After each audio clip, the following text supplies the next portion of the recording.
What up, people? Today it's time for another next limit Realflow tutorial, and we're gonna deal with the D-Spline Daemon.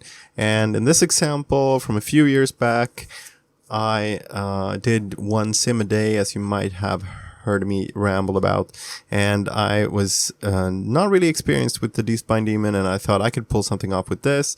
I clicked out some control points and I traversed the liquid through a L-shaped loop, but honestly it doesn't look that great. I was kind of forcing the liquid too hard to travel along the spline, and I kind of wanted revenge on this, so I spent an evening or two cooking out this sample, which is still pretty hastily executed, but I think I kind of got my payback there to some degree at least. So the D-Spline, if we start off in an empty project here, I'm going to create a circle emitter with Diverso, and that gives me the domain for free.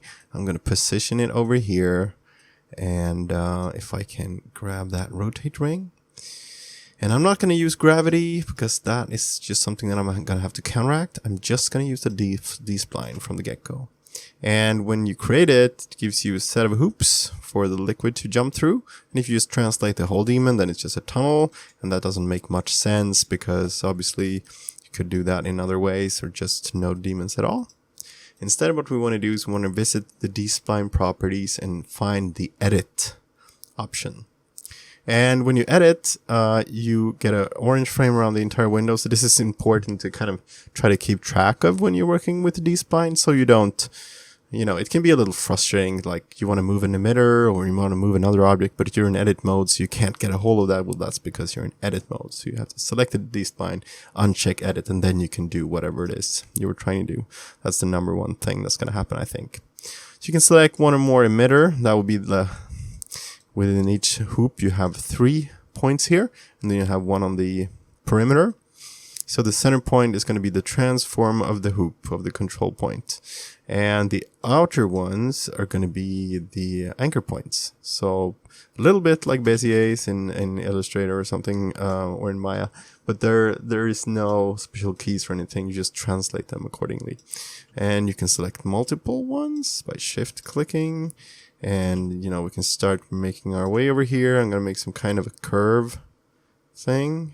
Okay, rotating as a group was not very forgiving. So let's select one at a time and start translating them out. And then selecting the control, the anchors accordingly, and creating a curve. And the fourth handle, if you haven't figured that out already, that's the radius of the point. And once I have some basic shape, let's just have a first go at simming this. We're going to have to tweak and play with this back and forth.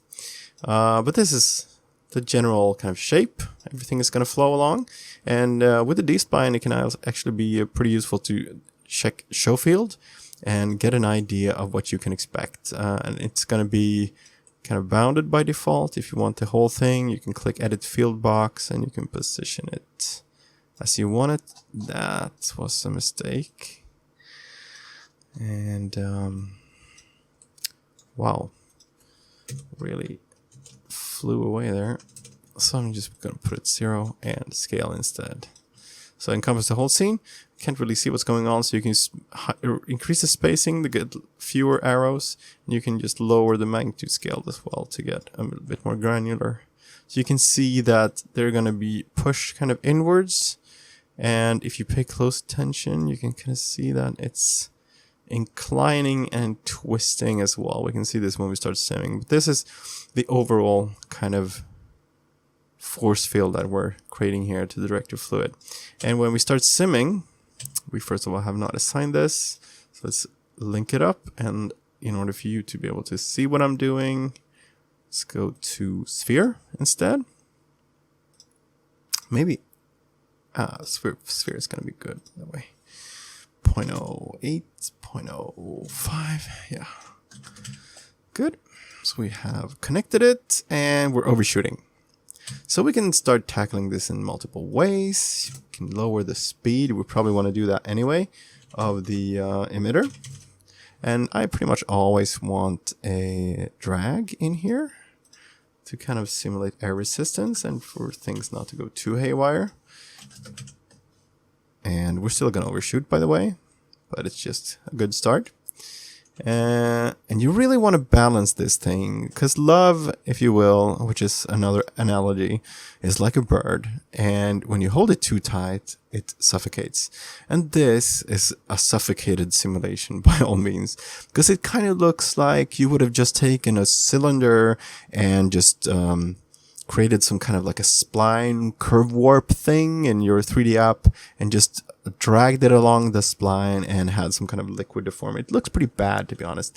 So what you want to do, which I think I pulled off better, not perfectly, but better in this one, is you want to find balance between controlling the liquid and almost letting it escape. So still maintaining a very liquid behavior and all of the type of details that we expect from a liquid sim. So in order to balance these things, the main rollout, I mean, we're going to recognize pretty much all the options up here from other daemons, but the main thing here is these three values, and the one I tend to edit the most is Radial Strength. So the higher this value, the more the liquid is going to be forced to be kept inside of the hoops. And if you go negative, it's going to be actually be repelled, but that's not something we want in this case. And then there's Vortex and Axial Strength, and you can just click these and use F1 to read up. But Vortex, pretty much, yeah, that's how many twists it's going to perform along the length of the spline, pretty much. So this is the base value, and what I mean by that is the radial strength of the entire spline. So when we're going like that, we put it to 2, and now everything's smoothly following exactly the spline. So maybe I'll take it to 1.5 and see if that is enough. That is also enough, but they're following really tightly along the spline. It's not too bad. I will probably start introducing more detail by going to the domain and multiplying the resolution by 10. Reset and sim again. Start to lower the sphere size. Yeah, so you can see, still following nicely. Some of them are overshooting, but I don't want to control this any tighter, because you can see that this is a really predictably shaped flow of particles, so it's just traveling through the curve. So before we tweak anymore, I want to introduce more detail, and that's going to make it overshoot even more and kind of lose the shape even more. So I want to introduce a noise field. And if you played with noise field before, you may know that you kind of want to have a subtle effect as possible. So I'm just going to lower this a little bit, maybe 0.75. And the space scale is kind of like frequency. So the higher the scale, the more frequency, the more detail. And the lower it is, the bigger shapes in the detail. So I want to have this force with maybe half of the default detail, and I don't want it to change too fast. Time scale, we're scaling down time by 0.5, so a little slower undulations there, or maybe even 0.25, honestly. And then actually going to hook this up and duplicate this whole thing. And I'm going to lower the strength on the new one even more. This is going to be my small detail, so I'm going to put space scale at 4 and have time scale maybe 0.5. Actually, I want, yeah, maybe 0.25 on strength, actually. Not too much influence there. So now that we play, hopefully we're going to see this escape, you know, kind of, whoa, okay, now we can see. This is the the large scale taking effect there. I kind of don't want that much, and I probably gonna have to make it a lot weaker. Yeah, so now you can see it's kind of bobbing up and down, and we're not seeing too much detail from the high frequency noise, so maybe we'll up that a bit. Yeah, starting to look pretty nice. It's hard to see, but you see there's some waviness going on here, some ripples through the mesh. So I'm kind of ready to move on. I have the noises in place, but obviously we're going to want this thing to follow the curve more strictly. But like I said, overall, it's following the shape pretty well. It's just here that it's kind of losing track. So what we can do is individually set some multipliers of the base value. So first of all, I think this hoop is where it starts to get out of hand. I'll pull up the radius a bit, and I will go to the select that one, and then I'll go to these attributes, which are the same attributes as up here, but specific to that control point. So the radial field is 1.5, and we'll double that by 2. So here the radial field is going to be 3, and then we're going to try again. So now you see we're forcing it all inside of that specific hoop without increasing the scale of the entire thing. Probably don't want it to fan out as soon as it is right now. So I will go to this one and go at least 1.5. And maybe we'll trickle down to 1.25 on the last one.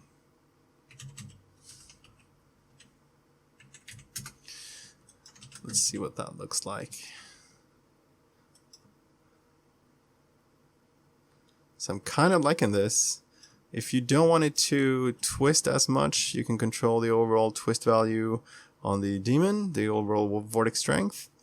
But I'm honestly liking this. So in order to just verify a bit more, I'm going to start creating a mesh. So particle VDB mesh is going to be assigned by default. I'm pretty much going to go mesh interactive and shaded mode by pressing 0 on the keyboard and show. Right click and show selection highlighting unticked in order to be able to keep this selected without having the wireframe disturb me. So it's a bit too blobby. When you look at references, you'll see that it's usually blobbier than you think, but I don't want it this blobby. So the first thing I'm going to do is twirl this out and check the emitter, which is parented under the mesh when you're dealing with diverso and standard. And I'm going to take the radius field here and cut that in half, pretty much 0.04. Maybe 0.05. I don't want it to be smaller than the particles. Still want it to be a bit of a blob around them because we're going to use other ways of managing that. I want way more detail, so we're going to go to the polygon size.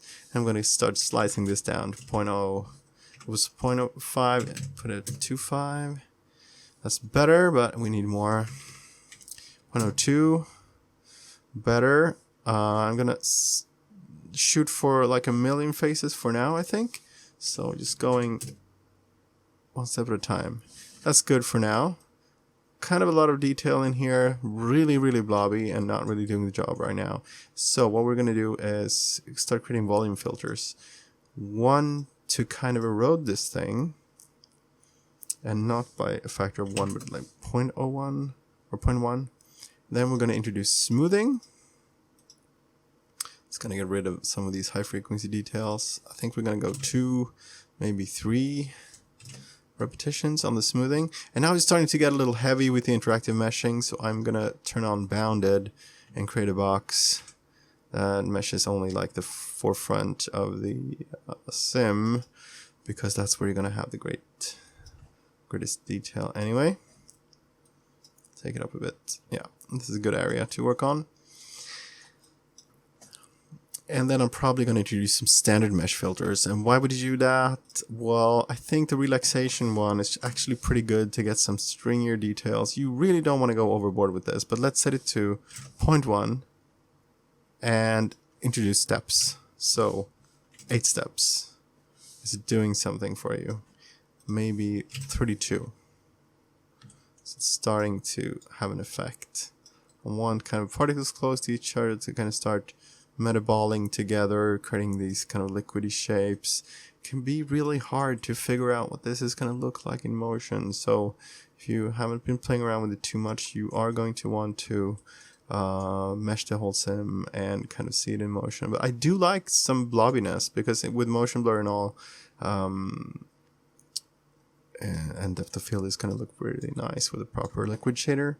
But on my gut feeling right now, it says that first of all, I'm going to turn off Mesh Interactive, because once you get to a certain level of detail, it's prone to crash to work with the entire mesh and interactive meshing. So I'm turning off interactive and I'm turning off bounded. And now I'm going to play with a value and mesh the whole thing. It's just going to take a few seconds, so it's not too bad. So we're at like 1,006,000. I think this is something we can work with. So in reality, I probably would have gone for a higher resolution on the DY domain, but let's just sim this out. So I'm gonna turn on command line, make sure that my options are no funny business, and they aren't. So domain, particle mesh, let's introduce something. Let's do a killed demon that is fitted to the scene and turn it down and pull it up, and that is now connected. And let's also maybe add gravity so that we can say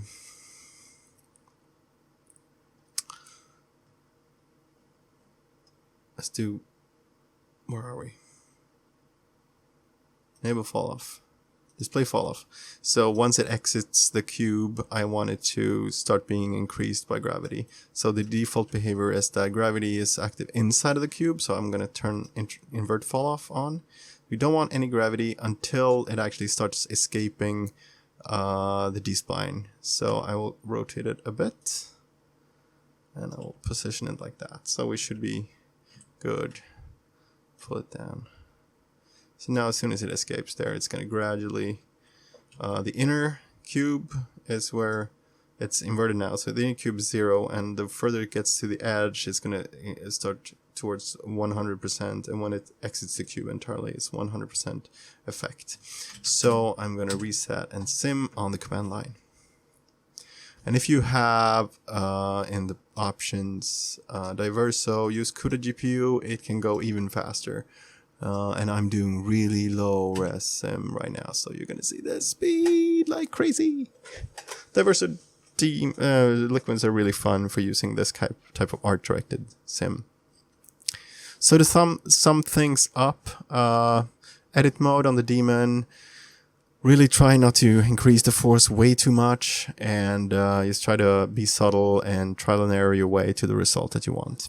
I should mention, by the way, if I just create a new one and put it over here, I should mention you can also do things like, because we saw how we were kind of dealing with one control point at a time, and you kind of have to go into edit mode, and it becomes a little finicky.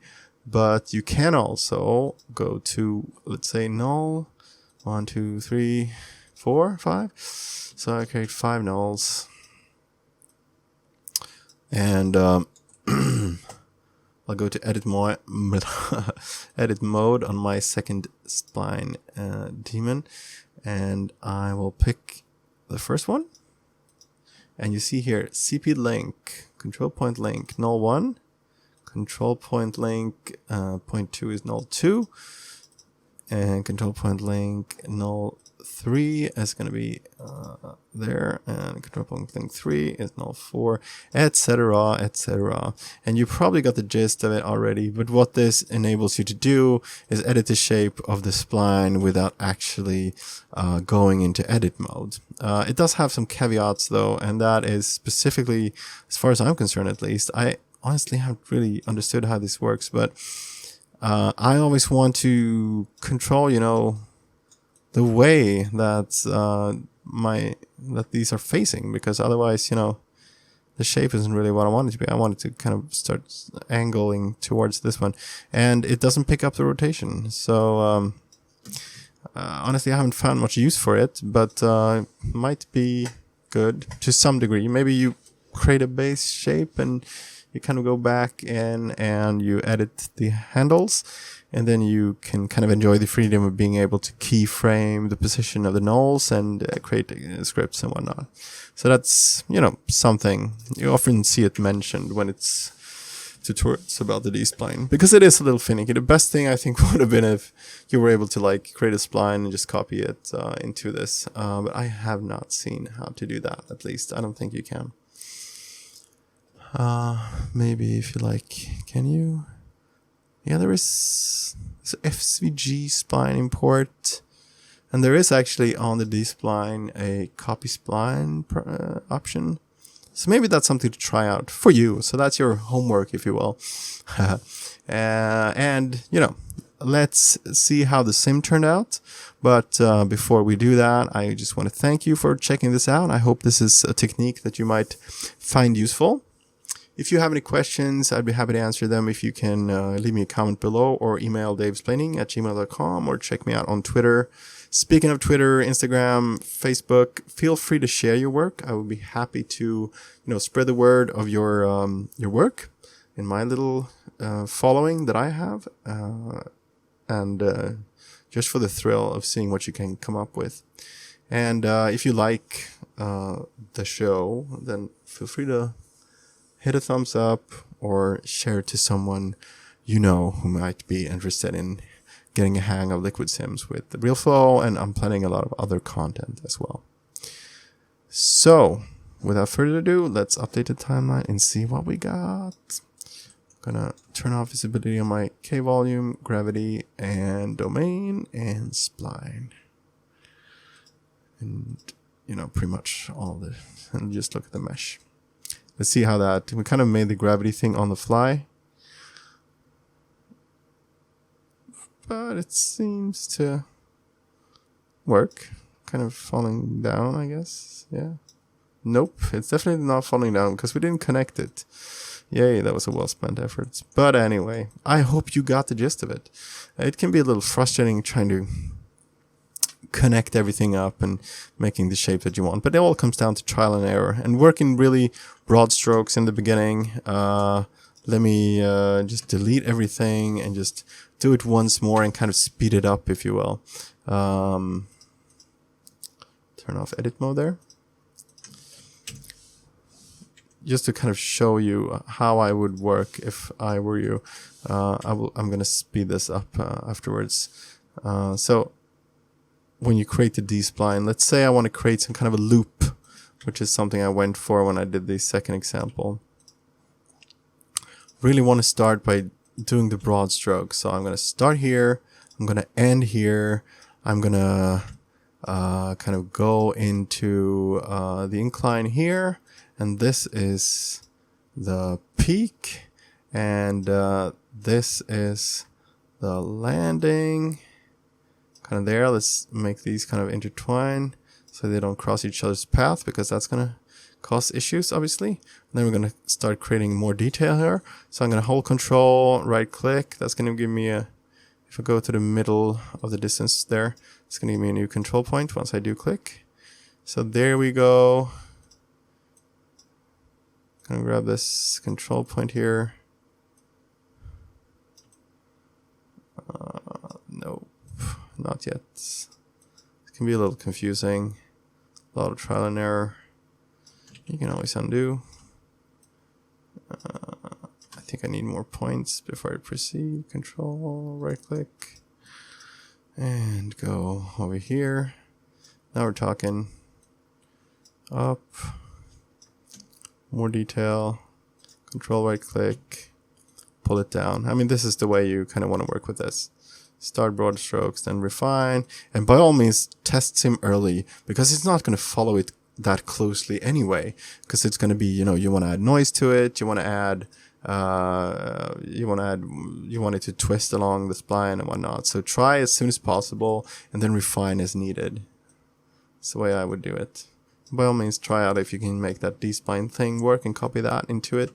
That would be great to hear about that. Or if you know how I can connect this CP links and still control the direction of the curve and whatnot. But do play around with the properties here, and like I said, show me what you got. I'd be happy to see it. And as always, take care and just keep simming.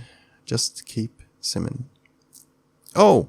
Before I go, I wanted to say, one of the nicer tutorials out there on the D-Spline is BasoFX. He's a really talented Realflow artist, and he has a Realflow D-Spline tutorial that is, honestly, I think the result is better than the one I got. He probably spent a little more time on it as well, but so he got a really nice result. And if it wasn't for the fact that he wasn't comfortable speaking on the tutorial, which I think can be it can be helpful. He's pretty much bringing up all the points that I'm bringing up. So this is a really good one as well. And it's in Realflow 14, but there's not going to be any issues following along in Realflow 10. Realflow 2014. And they switched to the Realflow double-digit naming instead of the annual naming after 15, I think. So the latest Realflow 10 is still going to be able to follow. You're still going to be able to follow his tutorial. But that's a good one to check out. So yeah, by any means, let me know what you think, and spread the word if you think this was useful. See you in the next time. Take care.